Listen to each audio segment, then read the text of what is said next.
xogayaha boosaha iyo isgaarsiinta xisbiga mucaaradka ee wadani oo maanta waraysi gaar ah ku siinaya telefishinka Xoriyo hotel Xaraf ee magaalada Hargeysa waxa uu xukuumadda madaxweyne Muuse Biixi Cabdi ku eedeeyay in aanay u dhisnayn qaab cadaalad ah waa sidoo hadalka u dhigay. Bismillahir Rahmaanir Rahiim alxamdulillaahi rabbil aalamiin wasalaatu wasalaamu ala rasuulillah. Waa su'aal wanaagsan laakiin waxaan oran lahaa saddex dhibaato imka dalka ka jira oo mid waxa weeye turxaantii ay keentay doorashadii dalka ka dhacday 2017 oo abuurtay dalka ka abuurtay kala qaybsanaan. Qodobka labaad waxa weeye musuqmaasuqan endemic ah oo muddaxilaadkii xukuumadahan kulmiye dalka ka jiray dhacay oo runtii ah mid dalka oo dhan dib weyn u geystay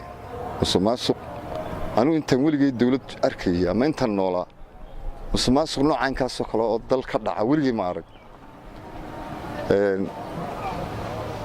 kaasina waa dhibaato ka saddexaadna waxa weeye sidii looga gudbi lahaa marka waxa weeye xukuumad cusub dalka timi marka xukuumadda cusub ee madaxweyne Muuse Biixi ka yahay madaxweynuhu anigu saan u arko ilaa hadda qorshe qaran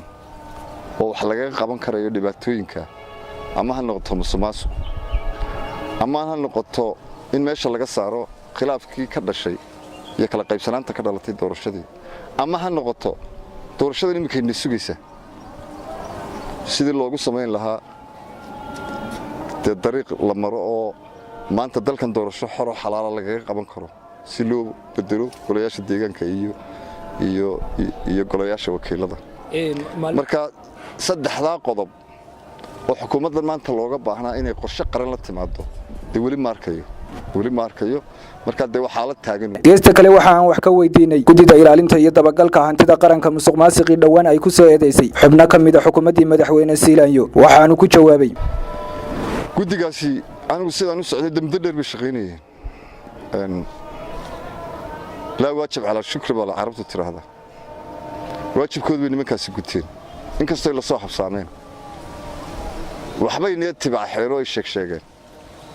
لكن مكان سيجوا شقدوا ذوي جبتين لكن سؤال اللي سويديني وحوي حوش هي فلونية مسماسقا عدة قوانيسة هي عدة دبجلسة واعيو الدولة على الدولة دينا ولي كما هينو institution سكيني يدتك حوشة قبل لا كده بتجي لها دولتنا ما يدرس هرنا ما يدرسين تنا ما درسنا مركا وعقبة يدون التاجن لما كاسوي الشيء إن ذلك مسماسو خدعي أو برايفت سكترك يبابلك أبو خدعي مركا وحوي سؤالشوا وليا قبنا يا وحن يا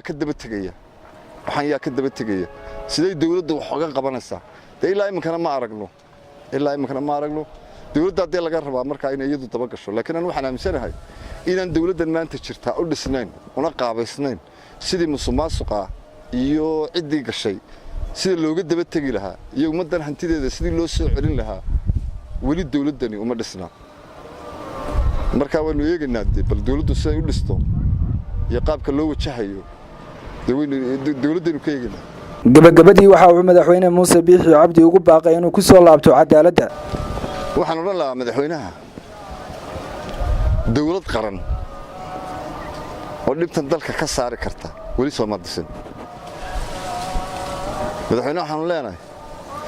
dawlad qaran oo dadku wada leeyahay oo dhibtan xoog badan leh dalka taala ama dhaqaalaha noqoto ama siyaasad ha noqoto ama haykalkii dawladnimada ha noqoto dawlad soo celisa ayaa lagaaga baahan yahay inaad soo dhisto aniga shakhsiyan iyo inta ila fakarka uma muuqato Muuse inuu wali soo dhisay dawlad dhibta qarankan haysata meesha ka saari karta laakiin waxaan u arkaa dawladdu isagu kaligii leeyahay wali la maanta Muuse wata taasina dalkan dhibta kama saarayso Ahmed Nur Ciise Mohamed Xoriyo TV Hargeysa